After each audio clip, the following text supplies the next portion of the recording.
beauties, welcome back to my channel. Today I'm going to show you how to create a super easy undone updo, perfect for short hair. I love my length at the moment. It's super trendy and a lot of people keeping it. The best kind of hair for this would be previously styled hair, but if you don't worry, you can always use some hairspray to give it some strength and texture. I start off by splitting my hair into two, as you can see. Twist one into the other. But don't forget to keep your bobby pins ready. Gently tug and secure it all around. Remember, we want it loose and we want it messy, but at the same time we need to have it secure. Now I go in with my tongs, just run it over through the face framing layers in front, a little bit of serum for smoothness and that shine. Run your fingers through it.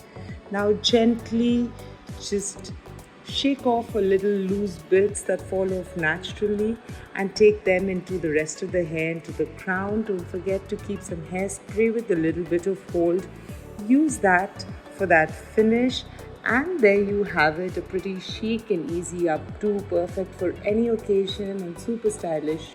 Don't worry about it looking perfect. Remember, we want it to look effortless and textured and super flirty and sassy. Don't forget to give a thumbs up if you like this video and subscribe. Thanks for watching.